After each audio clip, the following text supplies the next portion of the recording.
kind of jointly in the Career Center and Alumni Relations, working with our Hamilton Career Network, which is a new initiative that started last August to help connect alumni with students and other alumni around career interests. So we're really glad you could join us today. Today's event is part of a greater virtual Hamilton series.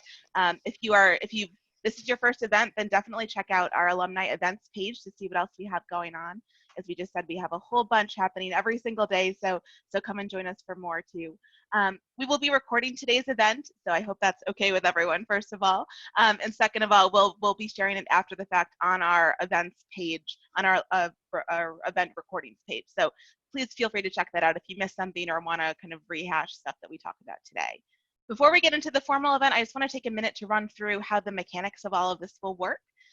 Everyone is muted automatically upon entry, but you also have full video and audio privileges, so feel free to adjust that if you want to jump into the conversation and ask a question. I'll also be monitoring the chat window consistently throughout the formal conversation, so you can ask a question there, and I can either pose it during the conversation or we'll save a bunch of questions for the end for the Q&A part of the discussion.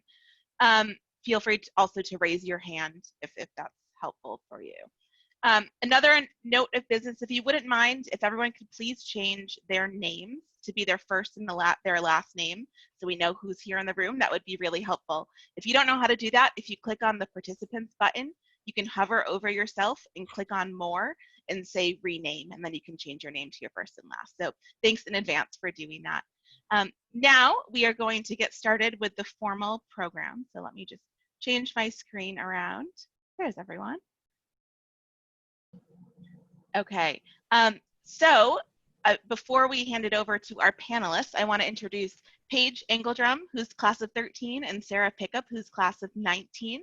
And both are part of our Hamilton Career Network volunteer team. They're the leader and the vice leader, respectively, for the business network. They'll be leading the discussion today, so thank you, Paige and Sarah, for helping to coordinate this event and making it possible.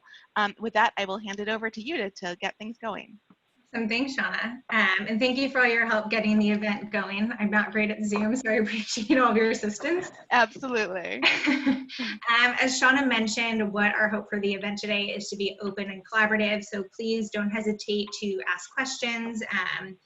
Just insert them in the chat screen, raise your hand, and Shauna has been so kind enough to help us field these questions, so please jump in the conversation whenever you're able. Thank you for joining the call. We're really excited about this topic. It's becoming increasingly relevant for both employees and employers. So we're excited to hear from Joshua Bruff, who's class of 2005. He is the Vice President of Property Management at Raider Hill Advisors. And we have Erin Kibbe, who's class of 2006, and she is the Senior HR Manager at PwC. So Josh and Erin, I'll turn it over to you if you want to start sharing your story following Hamilton graduation and more information about what your current roles entail. Erin, go first. Sure, thanks. And thanks everybody. This is great to be able to connect with everybody from Hamilton.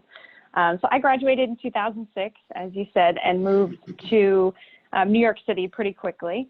And I have always worked for PricewaterhouseCoopers, now more formally known, I guess, as PwC. So I started in campus recruiting. I did that for about 5 years and then moved into more of an HR generalist role in the city. Worked in the insurance team as their HR generalist for a number of years, then ultimately became their HR leader, and then shifted out to our Florham Park office in New Jersey, where I'm now the HR leader for our national quality organization. It's sort of our audit center of excellence for the firm. We consult both externally, but as well internally to our audit engagement teams. So the unique part about the group that I support, which is about 400 people, is half of them are permanent. So they're based somewhere around the New Jersey area, and or they're constantly remote in whatever city they serve us from. So some people are out Midwest, California, and they stay in those offices. The other half of our people, though, are with us on a tour basis. So they come in for 2 or 3 year tours and they relocate to New Jersey. So a lot of our challenges have been with both of those populations, but very different with both of those groups, just given the dynamics. So lots that we're working through. On the personal side, I'm married to a Hamilton grad as well. He's class of 05. And we have 3 kids. They are not in the house right now, so you won't be blessed with the noise that I'm normally working with, or little faces popping up asking you who you are. I have 3 girls. They're 6, 4, and almost 2. So it's been a wild ride these last couple months, to say the least. A lot of lessons learned, I'm sure. Yeah. All right, Josh, you want to share a little bit about yourself and what your current role is? Sure. So I have also been involved in the shopping center industry directly out of college. Started as a management trainee for a big public company by the name of DDR, and worked there for 12 years and did various rotation programs, managed different real estate types from office buildings to super regional malls to community shopping centers throughout the country. And then I managed a portfolio in Puerto Rico for 5 years, all super regional malls. And then I transferred over to Starwood Property Group and ran a mall out of Detroit. And then I took this amazing opportunity that I'm in today to run 15 million square feet of distressed real estate, formerly the Toys R Us portfolio and the Shopko portfolio, both retailers that went bankrupt within the last 2 years. And I formerly ran the asset management division, but now I focus primarily within property management and have over 300 assets throughout the country. Great. Well, we appreciate both you joining the call. We think that you're both going to offer really unique perspectives on COVID-19 and the current environment. So we'll jump in and start with you, Erin. When COVID-19 started to arise, what were some of the questions that you were getting from your employees, and how did you respond to some of their concerns? So the first thing our HR team did within the very first week was touch base with every single person individually, whether they're part of that permanent group or the group that relocates in, just 10, 15-minute check-ins. How are you doing? Where are you working from? Who are you working with? Just so we could start to understand their challenges. Because a lot of people are, how am I going to work if I have kids running around the house? My internet's not great. Is my job safe? Is the firm going to do okay? Luckily, PwC, we have hundreds of thousands of employees and a fantastic chairman who has been very transparent with us, and in the beginning hosted weekly webcasts to address a lot of those questions on a larger scale. Just to tell everyone that our primary goal as a partnership right now is not to cut people. We want to keep jobs, and we're going to do whatever we can to make that happen. So there were a lot of assurances coming from the top, and I think that that's really important, is to have a leadership team that's transparent, because not everybody, and we don't all know the answers. We didn't know them 2 months ago. We don't know them 2 months from today. So as long as you have leaders who are just telling you what they know in the moment, and they're being as transparent and real as possible, I think it's gone a long way. So I feel like our partner leaders handled a lot from the top. And then for individual situations, we were digging in more with those check-ins, and then just constantly talking to people to say, how are you today? What's going on? What's your challenge? I think that's a lot of what we've been seeing. And for the employees who were typically in the office or working predominantly in the office, how did you transition them to exclusively work from home? So we're lucky in that we all have laptops. And anytime a big snowstorm would come through, leadership would say, everyone bring your stuff to work from home. So it was almost set up that way in the beginning to say, get what you need, to be able to work from home for the next couple of weeks. And then, as we all know, it just kind of sort of kept pushing out. So again, I think just the structure and the size of our firm made it easier for us. We have Google tools, we're already set up with virtual things. All our computers have cameras. So a lot of that was built into just our normal working habits. We're remote, we're serving clients, we're on the road. So luckily, we were okay in that way with technology. And so it's the message of, take what you need, but I can tell you there's still a lot of people who want to get to their office right now and left behind an external monitor that they would have taken, or a wireless mouse, silly things that people just didn't think they were going to be without for this long. Absolutely. And I think now, as people are realizing that this might not necessarily have an end in the near-term future, that quarantine fatigue is starting to kick in. So I know I can say it for myself, being in a small New York apartment, I am so anxious to get back to the office. So I totally understand. Yeah. Absolutely. So PwC, what are some of the services that you are offering your employees or that you've implemented since people have started to work from home, and just other tools for COVID-19? So we, as I said, the communication line, so the weekly webcast with our leadership is not normal. Normally we'd have those every few months where they'd highlight some big new initiatives or just kind of touch base. So obviously that's been a change. We have a lost time code that we've implemented where if you are unable to work a full day because you have 3 young kids running around the house, you can hit the lost time code for the balance of what would have been your normal day. So you're still getting paid on a full-time scale, but you have a place to put the time. You maybe those couple of days where things just aren't working out, you don't feel so stressed to get the 8 hours into a timesheet. Mm-hmm. So that's been a change. Mental health resources have been big, and be well, work well. So that was always our motto. Even before this, we have a whole campaign around be well, work well, a really big push around just physical, mental, spiritual well-being. And that's all continued and has been a nice groundwork for what we're now dealing with, because we had a lot of tools in place anyway, but now just adding more, apps for mental health and pushing those resources out for people that might need them in these situations. They went and got Microsoft Teams added to our virtual repertoire, even though we have Google Hangouts.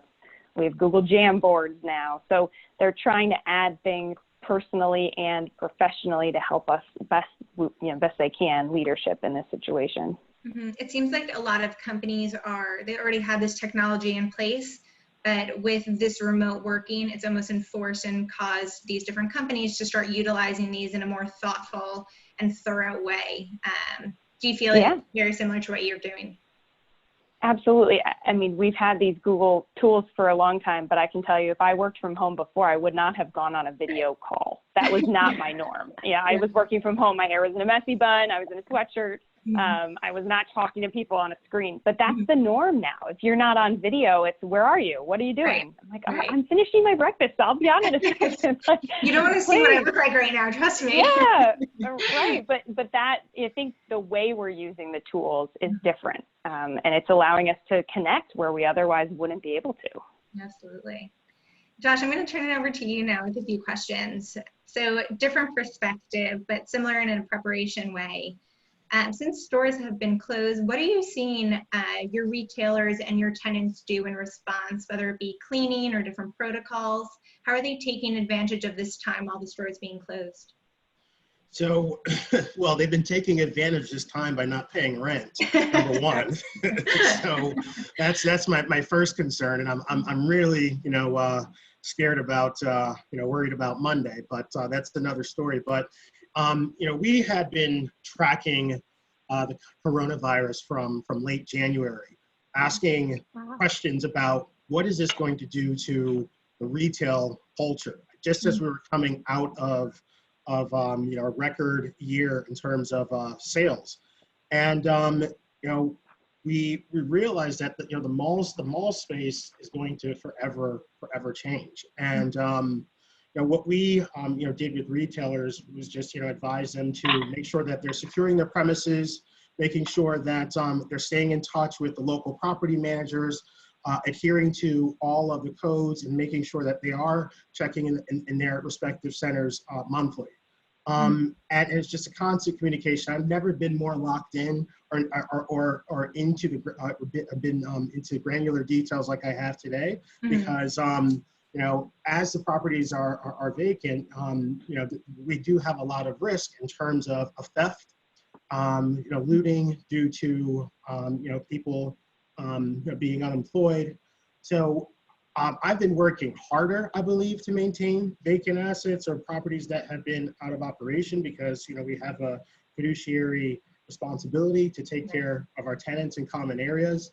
I mean, a month in, we were already talking about reopening. So, just as we were getting people to wrap up and figure out their closing strategies, we were jumped right into reopening, and we're seeing evidence of that within the last 2 weeks.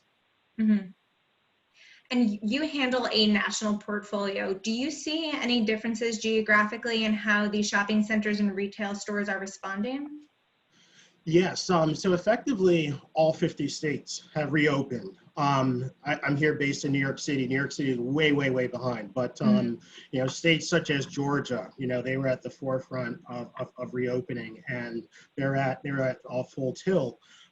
Areas like in California that are just coming online are in their second phase approach. And what I've been reading, I was taking a look at some of the retail reports from Simon Mall, and a number, you know, when we first started, there were about 15% of tenants that were open, and now that has shot up to 50%. So people are becoming more comfortable. People are, you know, feeling more safe, and I think, like Erin said, I think it's way too early to tell on whether or when, you know, consumer sentiment will return, and whether retail will ever get back to what it was pre-coronavirus. But we're seeing a lot of favorable responses, you know, from the retailers that have reopened partially or fully. And the retailers, are they changing consumer behavior? Are they putting arrows in their shop that you have to go one direction? Are they limiting the number of consumers or shoppers within their stores? How have they responded in that way? And is that different geographically? Again, different geographically, and I've seen, you know, retailers such as Walmart that'll limit one customer per 1,000 square feet.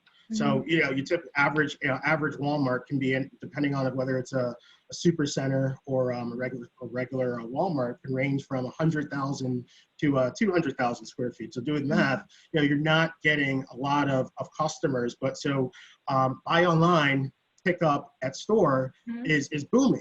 And, you know, people that really get that right are Home Depot, Lowe's, Walmart, you know, the big operators that already have an online omni-channel, you know, presence. Right. As for some of the smaller retailers, this is, you know, going to remain a huge challenge because, you know, oftentimes, you know, small shop inline retail averages from 3,000 to 5,000 square feet. And if we were operating on the same model of one customer per 1,000 square feet, you know, that retailer is going to fail and not generate sales. So what I've been seeing at some of the malls that we oversee is that inventory is our sales floor is more open. There's less inventory out for customers to review because you can't try on in most states.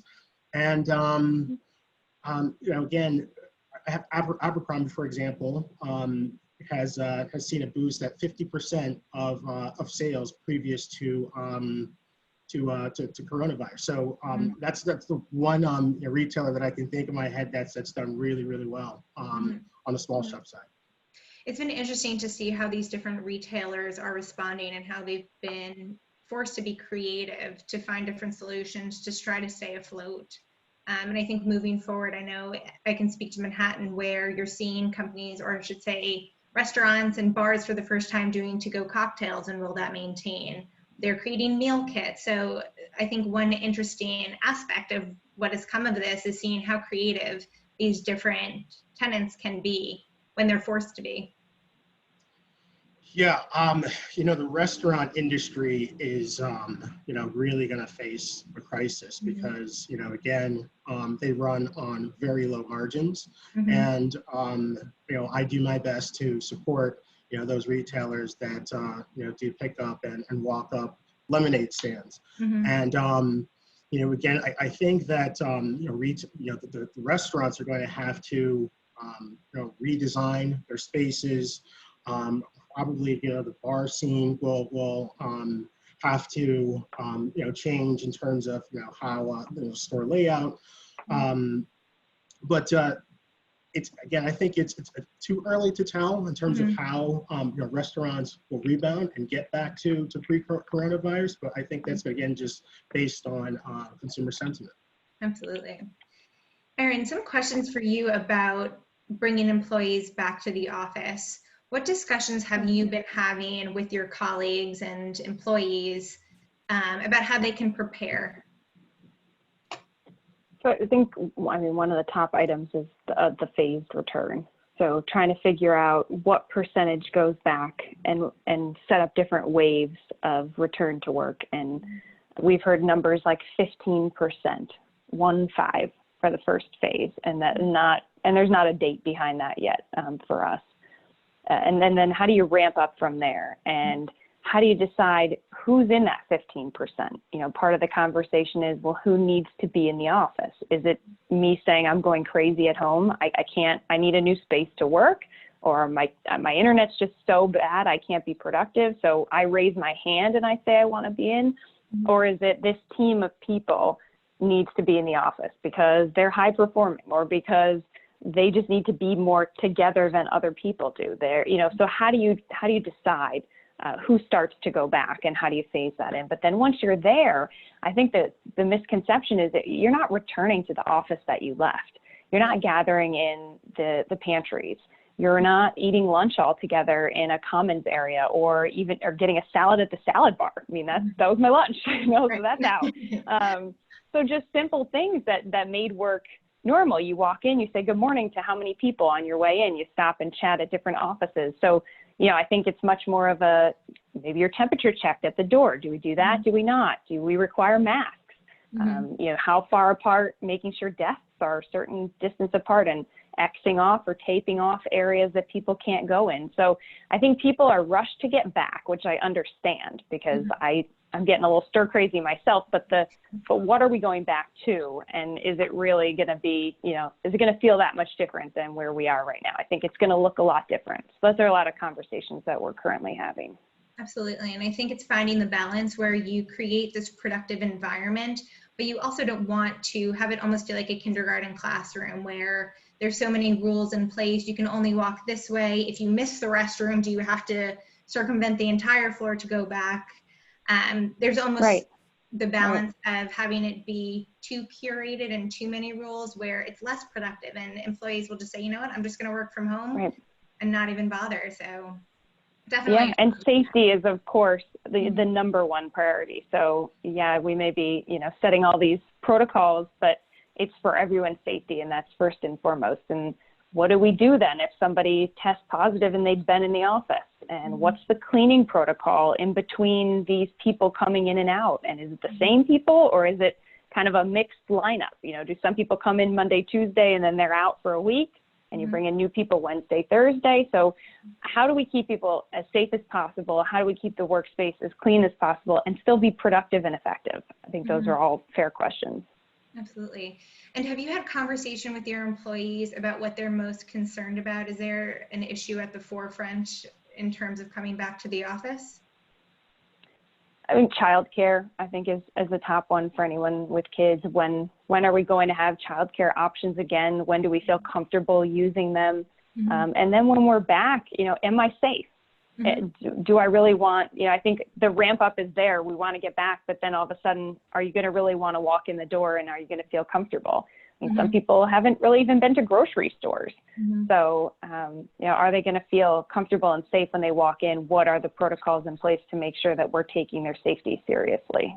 Absolutely. And you can only control the environment of your workspace. Then you have to rely on your landlords to ensure that they're doing all of the right things to have their buildings prepared. And then for the employees that rely on public transportation, I know a lot of our clients, the biggest concern that they have is how and can they rely on public transportation, and is everybody going to drive in, ride bikes, walk to work? So we'll definitely be and we're in a New Jersey office, and I will say we don't have too many people commuting to us from the city, but we have a giant New York City office at PwC, and that's a very real concern. How do we get people there if they don't want to get on a train or a subway? How do they commute into that office? Do you think that moving forward, PwC will have a more flexible work from home policy?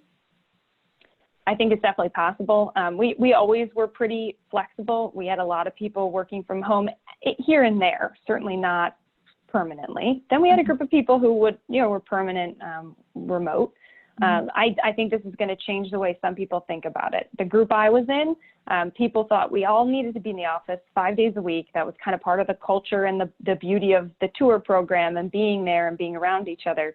But we're realizing that we can be pretty effective not in the office. So is this an opportunity to cut costs and end some leases? Maybe. I'm sure that leadership is thinking about that. In one of the surveys they recently sent us, it was, what's your big idea? What's something big that you've thought of coming out of this and changing the way we work? And they're just accepting different ideas to say, you know, how can we take this and make good with it and make some changes? So I do think we're going to see a lot more remote work going forward. I love that idea. And I think it'll be interesting. Right now, we're all working from home, so you don't have many distractions. You don't really have that many choices. So it's either I go walk around with a face mask or I do the work I have to do at hand. So I think you find employees might be more productive when they don't have the distraction of being able to go to the gym or go shopping and so on and so forth. So how they can balance that with also, for lack of a better description, calling it that work FOMO, where if some of your colleagues are in the office and they're collaborating and having a discussion and you're calling in on the computer, will you have that lost bond or relationship and feel like you're missing out by working from home? Right. The FOMO, the fear of missing out factor. Yes, exactly. I think, that won't be there because everyone will be on the screen. So you're cutting each other off on video versus the one person on the conference call trying to insert themselves when everyone's talking over them. I think that's absolutely a fair point. So Josh, this is a hard question and it's a crystal ball question, but what is the future of retail and shopping centers? I'm sure you hate this question. What is the future of Home Goods and Target? Can I give you my list? like those you know, value-oriented retailers such as TJX, Marshalls, Home Goods are going to do well. I'm not worried about them. You know, who I'm worried about is the department stores. And again, this was a crisis that we were facing heading into 2020, even before coronavirus became a serious matter worldwide. In terms of what is going to be the new mall if you lose a Sears and a JCPenney that both anchor a shopping center and also contribute major tax dollars to the property and to the municipality.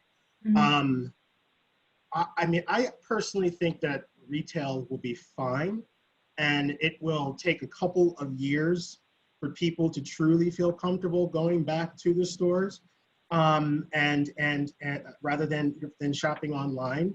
Out of principle, I do not shop online unless I cannot find it because I work in brick and mortar. And I find it just painfully difficult to order because things are slow and everyone's ordering online. So I do think that people are going to miss touching, feeling, and you know, wearing clothes. I think the fitness industry is going to boom. It was already on the rise in terms of opening record units throughout the country. People want to, you know, get back and socialize. So I think, you know, malls and shopping centers will become more community-based, and there will be a reversion to the mean, you know, prior to Corona. It's just going to take time, and you know, we're just hoping that you know, with the CARES Act, that retailers and landlords alike can get funding, you know, and get forbearance, forgiveness, you know, for bills so that they can survive. Because, you know, in the retail industry, 1 in 4 people throughout the country work in retail in some form or fashion, whether it be in apparel, restaurant, entertainment. That's all bundled into the retail industry. And you know, they contribute $6 trillion to tax, you know, to local municipalities when you consolidate all the shopping centers and malls alike. So retail is very much a part of the fabric of our culture, and I feel very positive, but we're in a very, very dark and scary and uncertain time right now. Yeah, that makes sense. So I work in real estate, so we compare a lot of this to 9/11 because we don't really have any other, I would say, point to relate a pandemic to. And a lot of what we're seeing is people believe that everyone has short memories. So there was a point, we'll call it 3 years or so, where a lot of tenants didn't want to go to a higher floor in an office building, and now that's completely forgotten and I don't know if dismissed is the right word, but I would maybe overlooked. Do you both think that this is a blip in time, or do you think there's going to be lasting impact? Erin? Josh, you want to take that? All right, sure. No, I'll go. Yes, people have short memories, and that's evidenced by if you just take 5 minutes to scan, the political left news and the political right news, you're seeing people out in droves. And I look at my calendar and say, wait a second, wasn't the whole country just shut down and panicked and scared? And you have bars and restaurants and stores that are allowed to be open 100%, and they're being patronized by many customers. So I do think that we're going to have a short-term memory. It's just, are the retailers that were already on the ropes, or people that were highly levered, or people that were not doing well, are they going to be able to survive? And then what does that do to the whole outlook of the shopping center or retail experience? Mm-hmm. I definitely think people will be back out. I can't wait to go out. I mean, that's why I live in New York City. I don't spend time in my apartment, and I like to socialize, and I like to do experiential based activities. Mm-hmm. I just fear for some of the major retailers that have declared bankruptcy in the last month and a half. Like, if they leave, a lot of the other small shops leases are tied to those, in terms of co-tenancy clauses, are tied to those anchors. Mm-hmm. And retailers got to take advantage and leave properties that they weren't thrilled with to begin with, and then it puts me in a different, or my counterparts in a different, a very difficult situation. Mm-hmm. Erin, do you have any thoughts? Do you think how you do work and how you see clients and how you occupy space, do you think that it'll eventually go back to pre-COVID, or do you think that we'll see lasting impacts? No, I think we will, but I think that we're realizing that we can be successful with different protocols in place too.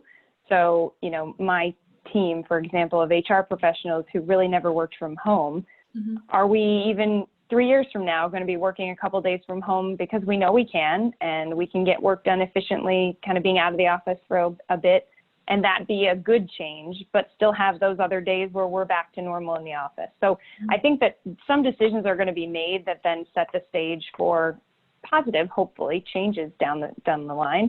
Mm-hmm. And for our company, it's, do we keep as much real estate? And I do wonder what the leadership decision is going to be around, do they start eliminating office space so that then that's just there's going to be a percentage of our workforce that is virtual, and that's the decision. Whether life goes back to normal or not, that's kind of how we move forward. Mm-hmm. So I think people are going to forget, like you're saying, and short-term memories, absolutely. But we might be making some decisions now that then have a more lasting impact as well. That makes sense. So a question to both of you, and this can be our last question. We'll open it up to the audience. Do you have any suggestions or advice for employers preparing their offices, or Josh, for stores opening up? Any thoughts and suggestions? Yeah, I think, making sure that people are going to be distanced, that you've got the right protocols in place, and that they're clear, that it's not just open the doors and let everybody in, but what's your expectation of people? Is it that when they're outside of a closed office, they wear a mask? Is there a number of people that should be in any one conference room at any point in time? A playbook of sorts, just to really set the stage for here's our expectation if you are physically in the office, so that everyone feels safe because everyone knows the rules, so to speak. And I know we related a little bit to kindergarten, but I think some people are going to need that to feel reassured that they're safe. And their safety is going to have to be the number one priority, or they're not going to be comfortable going back. And I do think there's going to need to be continued flexibility around elder care, child care, people that are dealing with some real personal issues that they maybe didn't have before. Mm-hmm. And if that industry isn't going to catch up, but you're trying to get back to work, some people are going to be in for some personal challenges. So employers being flexible and mindful of people's personal lives is going to be really important. Mm-hmm. Giving your employees the overconfidence to not only come back on day 1, but continue to come back on day 14 and day 30 and so on and so forth. Yep. I mean, in the retail side, I mean, a lot of what Erin said is very applicable to the retail industry, primarily, you know, for enclosed malls or open air shopping centers. And I think, you know, just giving consumer confidence in terms of having signs, educating people on maintaining appropriate social distancing, advising people what steps and actions that the property manager or the building manager is doing to keep the place safe, you know, for everyone. You know, again, just being respectful and just asking, you know, being respectful of the customers. I mean, again, ultimately, I think people are going to get used and fall back into their habits, but you know, we just, yeah, I'm done with that point. All right, great. We appreciate both of your thoughts, your insights. Shauna, do we have any questions from the audience? Yes, we do. And actually, first of all, there have been some great comments posted in the chat, so feel free to check that out if you want to read up on what other people are experiencing right now. One question comes from Sherman Hall, class of '85, who asks, any insight into wellness checks for people entering the office spaces, symptoms, temperature, etc., and how those will be accomplished? Yeah, so we've heard a little bit about a potential temperature check. We're not yet opening any of our offices. So we're actually due to hear more about kind of the path forward in the next couple of weeks, but I've heard that that's a possibility. Just outside of our particular company, even COVID testing, and how is that used or implemented, and do we have access to it enough to, you know, build that in at all into protocols? And there's a lot of discussion around that, but I think temperature checks are probably the easiest one that people are thinking about right now. And speaking with some of our clients, so I work at Cushman and Wakefield, and we have a task force that's helping both our clients who are landlords and tenants. And what we're hearing is hesitancy to do the temperature checks because of some legal implications that it might bring about. So we've heard a lot of people are asking their employees to take their temperature from home, and then hoping that they have the honesty and the trustworthiness that if they have a temperature or they're on the border, that they don't come in or they decide to stay home. So I think the temperature check, it's challenging because then you have a lot of asymptomatic carriers. So somebody might not have a temperature, and then if they still return to the office, you have to balance that. Yeah, that's so obviously hopeful a question. Oh, sorry, Erin. Go ahead. No, go ahead. I was going to say, you know, temperature checks is something that's going to be highly invasive, excuse me, you know, for people entering public spaces. And I'm sure it's going to be debated throughout. I can't think of a retailer or a operator that is doing temperature checks. But you know, we as managers and as owners would never, you know, tell retailers what to do or what not to do. So we would leave it up to them to decide. But I personally, if I were running a mall, would not allow for temperature checks. Mm-hmm. I think people are going to have to just make smart decisions also. Even before we closed the offices, there were emails for weeks that if you don't feel well, if you in any way have you know, a sick symptom, or beyond fever, just you're not feeling well, stay home. And I think people really need to push that. And there's more accountability when you're working at a company where, you know, you know your colleagues and you don't want to get them sick, perhaps less so than you're walking into a giant mall. I'm hopeful that in an office building where you know you could be endangering your friends and your colleagues, you're going to be smart. I hope people are smart in public too. But we had that messaging even before the office closed, and I'm sure it will continue as we phase in that, you know, if you're not anyway not feeling well, you really need to stay home. As we were closing our offices, anybody who was positively tested for COVID, we had to send out emails, not with anyone's name, of course, but just if you were in the office, if you were on these floors, you know, there's a potential that you were exposed. And so please monitor yourself and quarantine yourself for 14 days. So I'd imagine some of those same protocols would be in place if someone does test positive as we're returning to work. Yeah, and Warren White in the chat mentioned that there are some great apps out there to assist with temperature and system symptom monitoring, but of course that's dependent upon employees' desire to use them consistently. We have a few more questions in the chat too. One from Rich Bernstein, who has a question for Josh. He said, someone mentioned to me that retailers and restaurants will open just in time to go bankrupt. Do you have a feel for what percentage of their businesses must return for them in order to survive? You cut out at the beginning. Can you repeat the first half of the question? Sure, sorry about that. Someone mentioned to me that retailers and restaurants will open just in time to go bankrupt. Do you have a feel for what percentage of their businesses must return for them to survive? These 75% are going to have to return in order, to survive. I mean, you're seeing people with high loan to value already, and I think if the country can't reopen to some extent fully within the next 2 months, I think you're going to see a lot more bankruptcies throughout the industry. But my gauge is 75% of businesses need to go back before they fail, to avoid failure. Josh, I have a follow-up on that. What about sort of on the landlord side, right? You say 75% of these businesses need to go back, but sort of the retail industry, they're already not paying rent. So what is the impact on the landlords of these different locations? I mean, it's ongoing.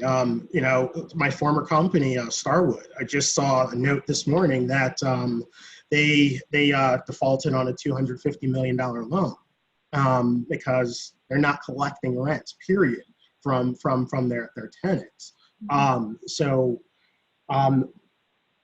We've been harping, on the retailers alike, that we need these funds in order to run or to administrate the property, to keep it safe. We have to pay taxes. Taxes, go towards public safety and help stimulate the economy. And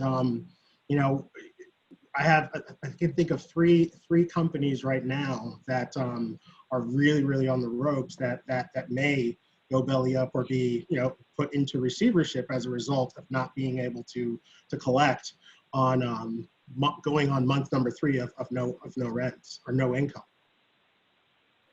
Right. Josh, can I follow up on a question there? This is George Baker. Hi, George. How are you, my wonderful friend? And both of you are doing a beautiful job.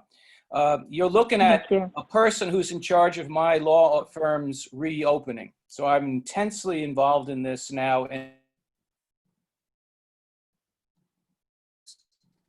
hey, I think you're cutting out. Okay, we have a law firm of 50 people. Mm-hmm. We rent a space in a commercial building. What is reasonable to expect of the landlord, the building, with respect to HVAC security, cleanliness, with respect to wiping down or cleaning common areas, common touch areas, doors, bathrooms, and 3, with respect to visitors or service personnel coming into your space who are not your employees? Views, if you could, because a lot of people are asking those questions, which are a little bit outside of control, depending on what we do with our plan. So thank you for whatever insights you both can give. No, you bet. And that's a great question. So I work in a building that is owned and operated by JLL, and I've been going into the office once a week to check on mail on behalf of the company, and they are getting it right in terms of just having signage, in terms of being very specific in terms of deliveries. They are making, recommending that occupants do not have outside visitors, and they're encouraging, more video calls. If you need to have an in-person meeting, do so outside, but we're not letting in, outsiders that are not a part of the building. I'm also seeing I really, this is perplexing, but I'm starting to see signs for elevators where they're limiting 2 per elevator. Well, I mean, you have just upwards of sometimes 20,000 people in the building. You know, that is a challenge. Elevators is still tricky for me, but in terms of common area spaces, all the property managers are ramping up their efforts. You know, they're going above and beyond in terms of cleaning. HVAC inspections has been something, and air quality has been something that has definitely been on the top of every property manager's minds. In fact, I'm certain of it. If they're running the same schedule I did all of my inspections, make sure that they're all working well, because that's going to be a concern like you as a business owner. And then I really think that it's also going to be, you have to work with your other building, your co-tenants, and voice these concerns, you know, to the landlord, and determine collectively how you want inflow and outflow of employees. I think it's just going to be a community-based environment where we all have to do our part and be respectful of each other. But I think by doing the phased opening of having 15 to 30% of only essential workers, surveying them to see what was your sentiment for the day, surveying them a week later to say, how do you feel about the prospects of reopening in 2 to 3 months, you know, come summer's end. You know, the one that still has me scratching my head is how do you get people that live on high floors to their building if people are generally concerned about not doubling up or going with multiple passengers. So, but these conversations are ongoing. I mean, I walk freely now in my building because I'm one of, you know, I'm probably the only one in there, but, you know, but, you know, that will be very challenging in the coming weeks. Thank you, sir. You bet. Yeah. We've heard a little bit too about just certain floors reopening. So in the event a company has multiple floors, maybe just limiting it to 1 at first. So you're not worrying about cleaning 3 or 4 floors. You're only deep cleaning 1 floor. The other thing we've started hearing is that maybe some of our permanent offices are going to look more like what we call hoteling spaces. So taking away the personal effects so that the desks and the surfaces are easier to clean. If I think about the desk I left behind, I have picture frames and my stuff is everywhere. I can't imagine someone trying to deep clean that, which is one of the things we're going to have to do before we reopen. So trying to make the surfaces more accessible and easier to be cleaned on a regular basis. Thank you, Erin. Just to add to round out the question, I think just as you're preparing to have your employees and your colleagues go back to the office, landlords are also preparing and putting in their own protocols to make sure it's an environment for their tenants to want to go back to.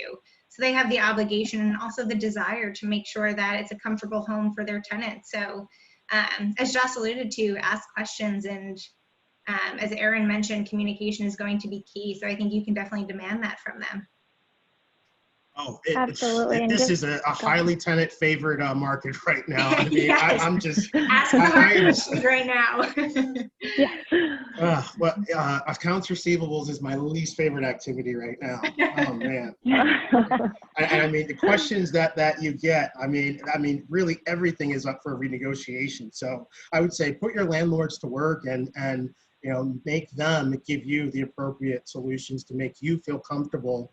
Because I know, you know, the fact that you're not many business owners on this call, the fact that you don't have a full operation, you know, that's money that you're losing. And, you know, you want to put their feet to the fire and make them create a safe environment.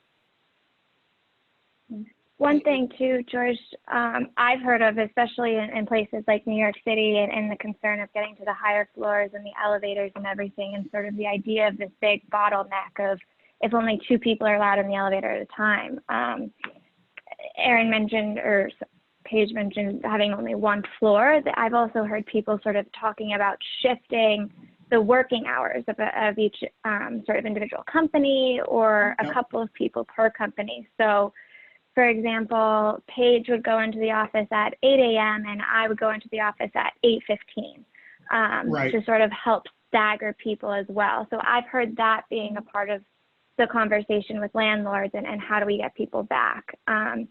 The other thing is I work in Stamford, Connecticut, and we have a building that's run by ESRT, which is a huge commercial landlord, and they are actually making us all go through the same entrance, and we have to get our temperature checked and have a mask on before we can go into the building. So obviously there's different levels of intensity and protocols, but I felt very comfortable when I went to do the same thing, check the mail a couple weeks ago, walking into the office and not feeling like I was in an unsafe environment.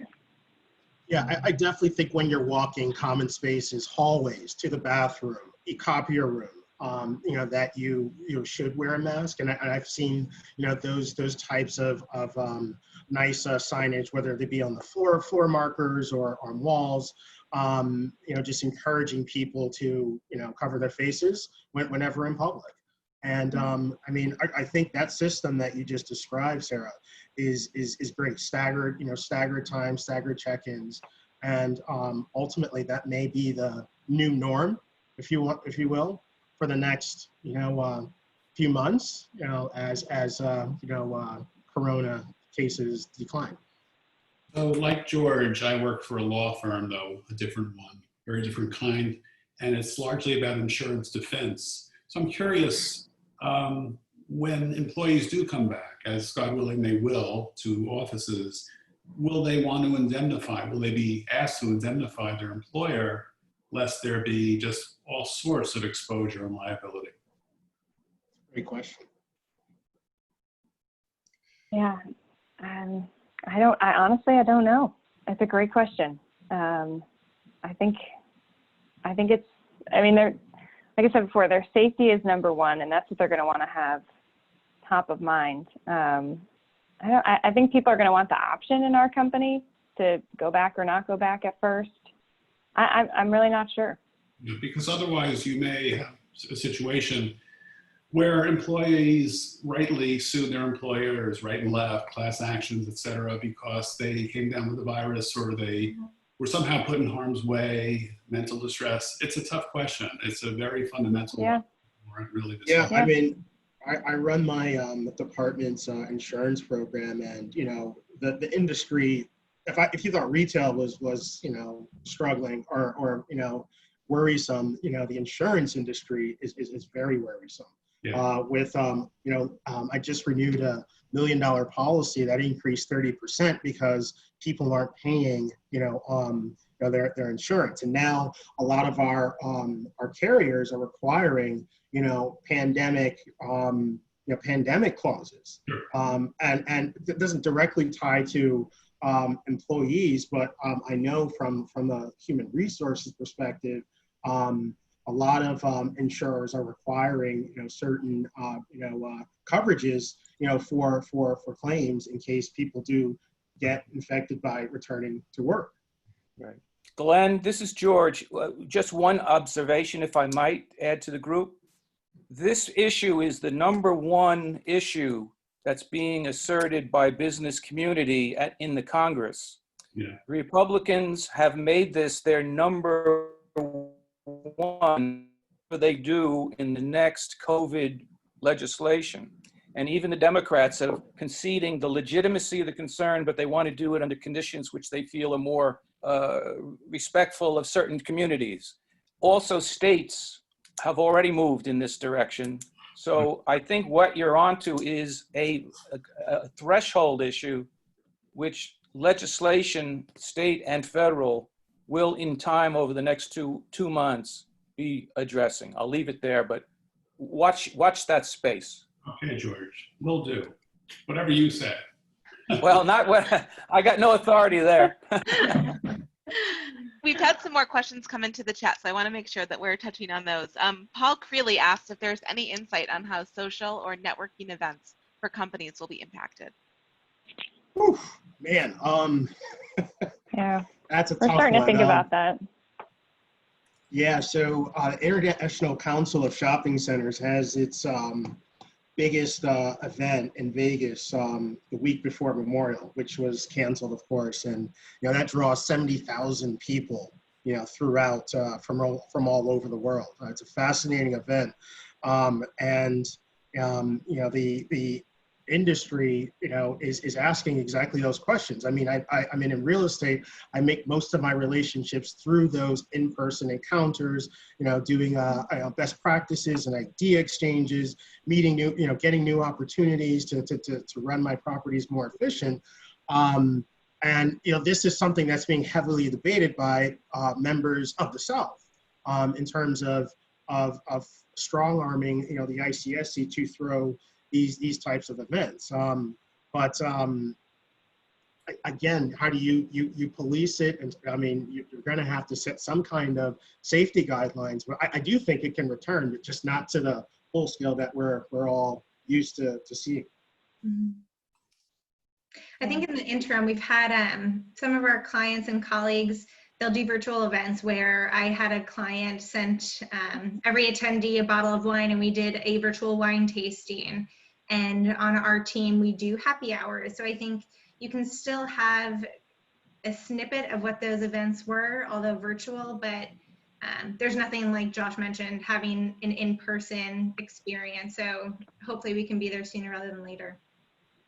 And Paige, I think it's what you said earlier about creativity. And that's what you just touched on too, is how creative can we be to keep people connected?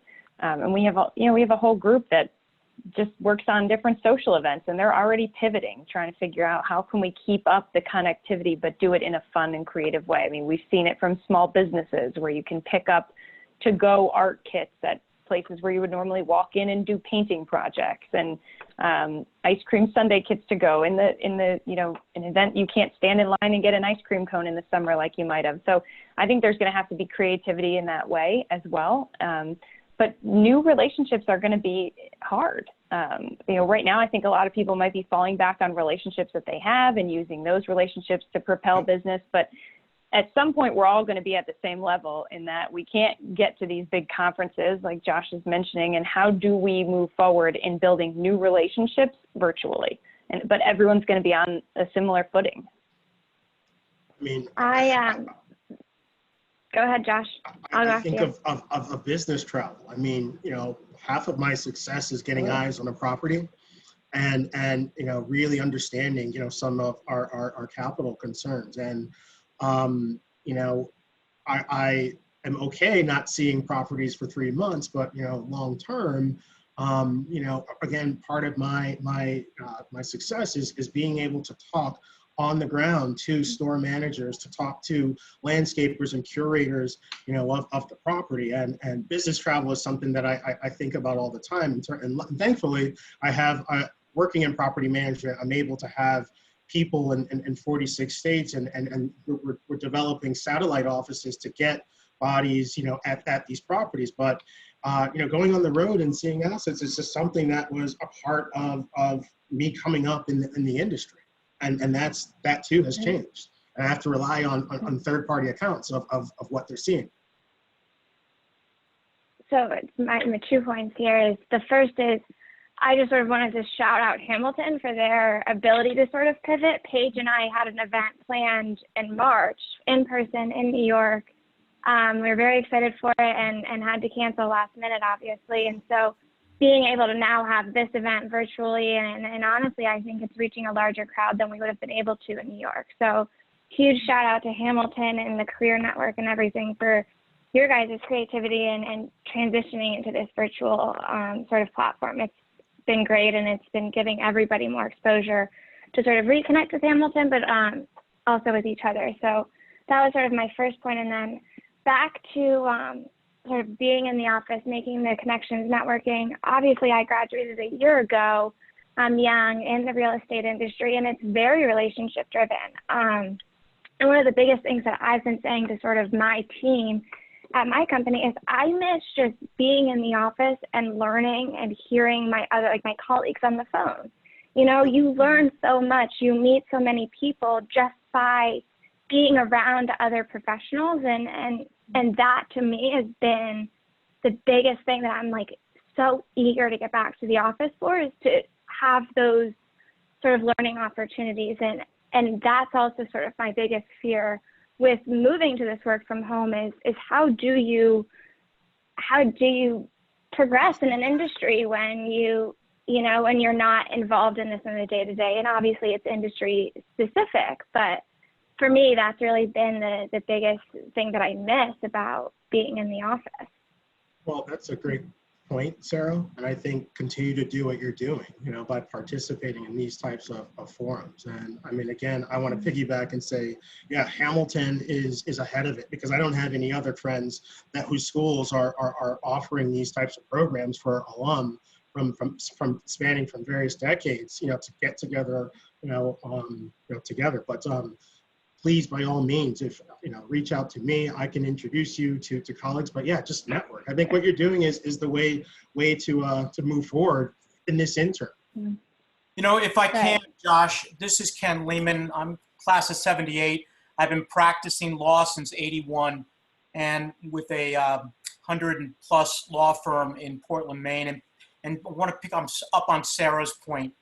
I really want you to remember to make the calls to the people who would normally be perhaps handing you work or counseling and helping you grow your careers. Make sure that you try to have a Zoom call with those people so we can see each other the same way as you would in walking into their office to seek help. I've been practicing healthcare law for a long time, and I miss greatly the 5 colleagues who are within spitting distance of we can't spit anymore, within spitting offices. Yeah, we'll walk into each other's offices to kick around a tough issue. Right. But from your perspective, as I look at you as a new grad, and I think I caught the field in which you practice, remember to seek out those mentoring opportunities the same way as you would if you were in the office. And it might be, I don't know if you guys saw me eat my peanut butter and jelly during the meeting. Let's have just talk about what I can be doing. Remember to ask for work, because we went virtual in my office probably about 2 weeks before the governor here in Maine said to go virtual. So it's been, I don't know if we're on our 9th or our 10th week at this point. And you do lose touch. And we lose touch with our colleagues for the positive emotional support, but also for the ideas.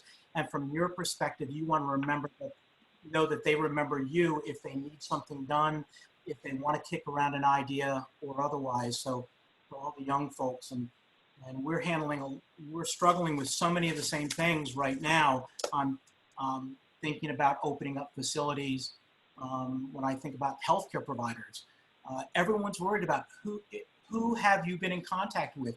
Where are the envelopes? I'm regularly dealing with an elderly father at an assisted living, and before I can go in, I have to and I can't go inside, but before I can have an outside distant visit with masks on, etc., we're getting temperature checked and asking and answering a lot of questions, including specific to our area where there are significant outbreaks.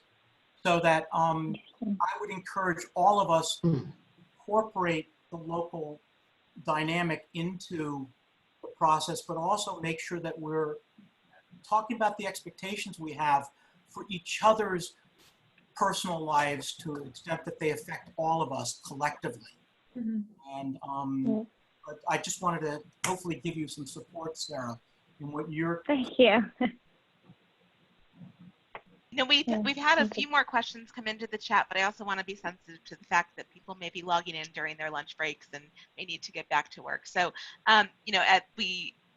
in response to Sarah's question and a few comments that have come from other folks since then, that's exactly why we're having these events, right? We want to be able to connect Hamilton community members with each other. So we hope that people have found this useful and will continue to come out to other things that we're planning. So we will Erin and Josh, thank you so much for participating in this event. Your insight has been really, really valuable. And I know that both of you, I'm sure, would be open to folks contacting you directly if they have other questions about things specific to your areas of expertise. So again, we really appreciate your time, and also a special thanks to Sarah and Paige for all of your insight today. I think that's all that we have today. And if people want to contact me directly, I'm happy to put you in touch with any of the panelists. And you can reach me at my Hamilton email at sahirshva, which is easier to find on the website. So I'll let you do that. But again, thanks all for coming out today. And I hope everyone is staying safe and enjoys the weekend. So thank you. Thank you, Thanks everyone. for I having really us. enjoyed it. Thanks Thank for having me. you. Stay well. Thanks.